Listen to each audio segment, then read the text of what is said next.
اللہ تعالیٰ کے بارے میں تو ہمیں کوئی حق ہی نہیں کہ اللہ تعالیٰ کی ہم ماہیت طے کرنے کے لیے بیٹھ جائیں. یہ جو قرآن میں آتا ہے اللہ نور السماوات والارض، اس کا مطلب یہ نہیں ہے جو عام طور پر لوگ سمجھتے ہیں. اس کا مطلب یہ ہے کہ زمین و آسمان میں اللہ پر ایمان ہے جس سے روشنی پیدا ہوتی ہے. یعنی اللہ کی حقیقت کیا ہے یہ بندے کے لیے جاننا ممکن ہی نہیں ہے. نہ ہماری آنکھیں اس کا احاطہ کر سکتی ہیں، نہ ہمارے ذہن اس کی ذات کا احاطہ کر سکتے ہیں. خدا کے ایک جلیل القدر پیغمبر سیدنا موسیٰ علیہ السلام نے جب یہ درخواست کی تو آپ جانتے ہیں کہ اس کا جواب ان کو کیا ملا، اور اس کے بعد ان کو بتایا گیا کہ ایاز قدر خود بشراس، آپ کو اپنے حدود میں رہنا چاہیے. اللہ تعالیٰ کے ساتھ یہ معاملہ نہیں ہو سکتا. اللہ کو ہم اس کی صفات سے پہچانتے ہیں.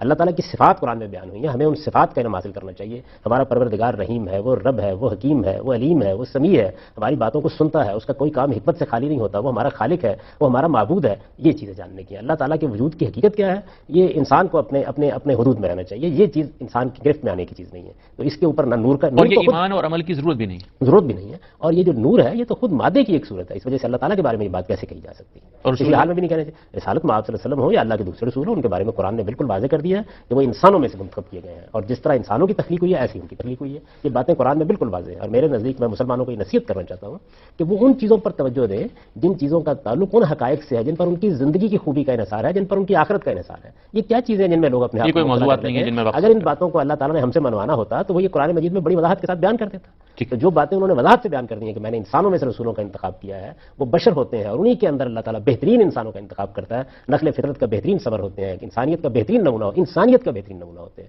تو پیغمبروں کو جس طرح قرآن متعارف کراتا ہے ویسے ہی جاننا چاہیے.